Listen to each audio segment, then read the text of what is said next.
বন্ধুরা, আজ আমি সুলতান রাজিয়া সম্বন্ধে আলোচনা করব। তাহলে চলো আলোচনাটা শুরু করি। ইলতুৎমিশ তার জীবদ্দশায় তার কন্যা রাজিয়াকেই তার সিংহাসনের উত্তরাধিকার মনোনীত করে যান। ইলতুৎমিশের পুত্ররা অযোগ্য বলেই তিনি এই সিদ্ধান্ত নেন, কিন্তু তুর্কি আমিররা বংশানুক্রমিক অধিকার অপেক্ষা তাদের মনোনীত প্রার্থীকেই সিংহাসনে স্থাপন করা তুর্কি প্রথা ও সংবিধান সম্মত বলে মনে করত। সুতরাং তারা রাজিয়ার দাবিকে নস্যাৎ করে ইলতুৎমিশের পুত্র রুকন উদ্দিন ফিরোজকে সিংহাসনে বসায়। কিন্তু কিছুদিনের মধ্যে রুকন উদ্দিনের মাতা শাহ তুকানের অত্যাচার ও রুকন উদ্দিনের কুশাসনে বিরক্ত হয়ে তুর্কি আমিররা তার বিরুদ্ধে যুদ্ধযাত্রা করে। মুলতান, লাহোর, বাদায়ন ও হানসির শাসনকর্তারা সেনাদল সহ দিল্লির দিকে এগিয়ে এলে রুকন উদ্দিন তাদের বাধা দেন ও নিহত হন। এই সুযোগে রাজিয়া দিল্লির আমির ও নাগরিকদের সাহায্যে সিংহাসন অধিকার করেন। রাজিয়ার সিংহাসনে আরোহণের কিছু সাংবিধানিক বৈশিষ্ট্য ছিল, যথা: ১. দিল্লির জনসাধারণ রাজিয়াকে সিংহাসনে বসায়। সিংহাসনের উত্তরাধিকার সংক্রান্ত বিষয়ে জনসাধারণের ভূমিকা এই প্রথম দেখা যায়। রাজিয়াকে দিল্লির নাগরিকরা বহুদিন ধরে সমর্থন করতে থাকে। ২. জনসাধারণের সাহায্যে সিংহাসন লাভের ফলে রাজিয়া একটি অলিখিত চুক্তিতে আবদ্ধ হন। এই চুক্তির দ্বারা তিনি জনসাধারণের আশা আকাঙ্ক্ষা পূরণের প্রতিশ্রুতি দেন। ৩. ইলতুৎমিশ রাজিয়াকে উত্তরাধিকারী নির্বাচন করলেও তুর্কি আমিররা তাকে সিংহাসনে বঞ্চিত করেছিল। এখন রাজিয়া সিংহাসনে বসায় ইলতুৎমিশের ইচ্ছা সম্মানিত হয় এবং রাজিয়ার বৈধ দাবি স্বীকৃত হয়।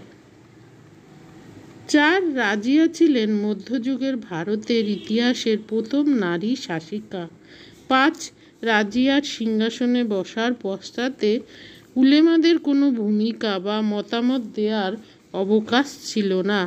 উলেমাদের বিনা সম্মতিতে নারী শাসিকা সিংহাসনে বসতে পারেন রাজিয়ার নির্বাচন এই কথা প্রমাণ করে। ৬. প্রাদেশিক শাসনকর্তা বা ইকতাদাররা রুকন উদ্দিনের বিরুদ্ধে যুদ্ধযাত্রা করে একটা সাংবিধানিক নজির সৃষ্টি করেছিল যে প্রাদেশিক আমিরদের সম্মতি ছাড়া দিল্লির সুলতান নিয়োগ করা যাবে না। রাজিয়া দিল্লির জনগণ এবং দিল্লির আমিরদের সাহায্যে সিংহাসন পেয়ে এই বিপজ্জনক দৃষ্টান্ত স্থাপনের সুযোগ বন্ধ করেন। ৫. রাজিয়ার সিংহাসনে আরোহণের বৈশিষ্ট্য ছিল যে তিনি তুর্কি অভিজাতদের হাতে বিকেন্দ্রিত ক্ষমতাকে নিজ হাতে কেন্দ্রীভূত করার ব্যবস্থা করেন। তুর্কি সুলতানির এই শিশুকালে রাজিয়াই সর্বপ্রথম কেন্দ্রীভূত ক্ষমতা গঠনের প্রয়োজনীয়তা বোঝেন। পরে গিয়াসউদ্দিন বলবন এই নীতিকে দৃঢ়ভাবে স্থাপন করেন। রাজিয়া সিংহাসনে বসলেও নিষ্কণ্টকভাবে ক্ষমতা ভোগ করতে পারেননি। যে সকল ইকতাদার ও প্রাদেশিক আমির রুকন উদ্দিনের বিরুদ্ধে দিল্লি অভিযান করেন, তারা দিল্লির জনসাধারণ ও দরবারের আমিরদের দ্বারা রাজিয়ার নির্বাচনকে মেনে নিতে রাজি হননি, কারণ তারা আশঙ্কা করেন এর ফলে তাদের ক্ষমতা কমে যাবে। তারা দিল্লি অবরোধ করেন।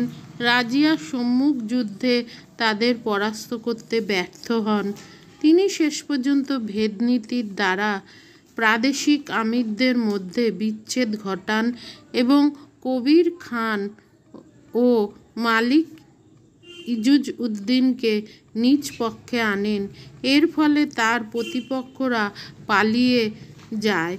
বিরোধী চক্রের প্রধান নিজাম উল মুলক জুনাইদি নিহত হন।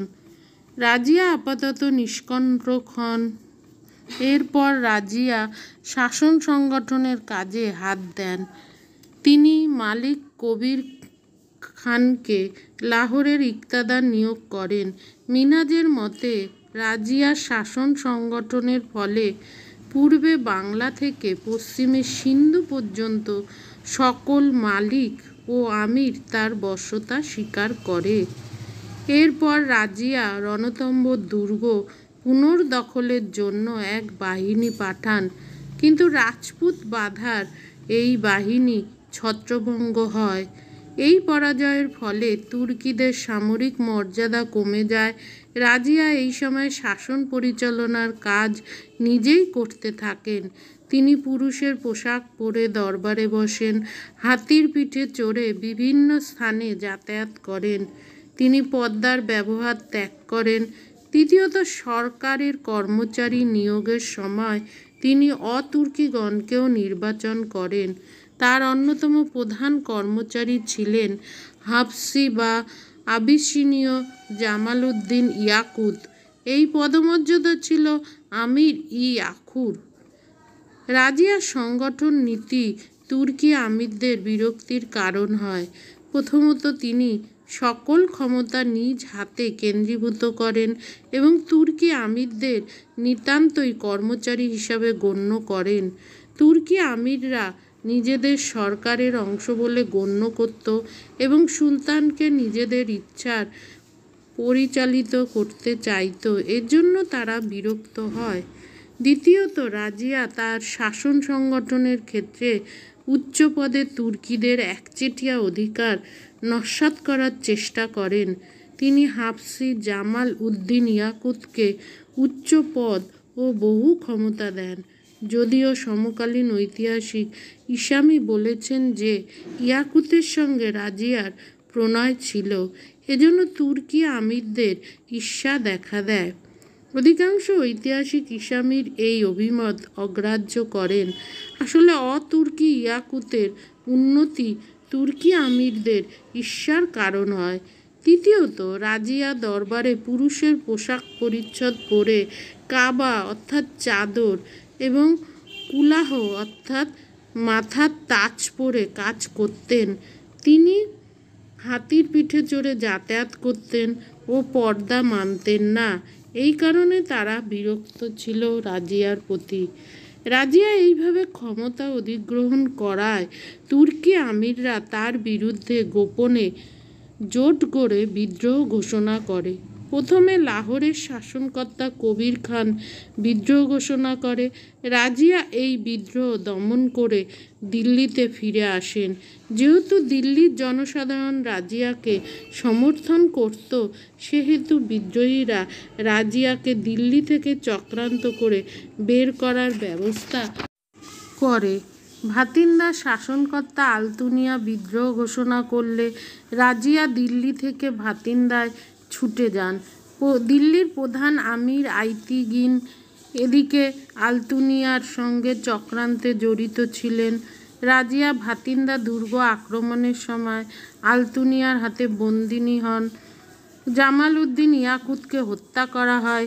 দিল্লির আমিররা রাজিয়ার ভ্রাতা মুহুজুদ্দিন বাহরাম শাহকে দিল্লির সিংহাসনে বসায় 1240 খ্রিস্টাব্দে। রাজিয়া বন্দিনী হলে বিভিন্ন আমির বিভিন্ন উচ্চপদ নিজেদের মধ্যে ভাগ করে নেয়। আলতুনিয়াকে তেমন কোনো উচ্চপদ না দেওয়ার ফলে আলতুনিয়া বিদ্রোহী চক্র থেকে সরে আসেন। আলতুনিয়া প্রতিশোধ নেয়ার জন্য রাজিয়াকে বিবাহ করেন। বিবাহ করে সসৈন্যে দিল্লির দিকে এগিয়ে আসেন, কিন্তু তুর্কি মালিকদের আক্রমণে আলতুনিয়া নিহত হন। রাজিয়াকে হত্যা করা হয়। রাজিয়া ছিলেন খুবই যোগ্য শাসিকা।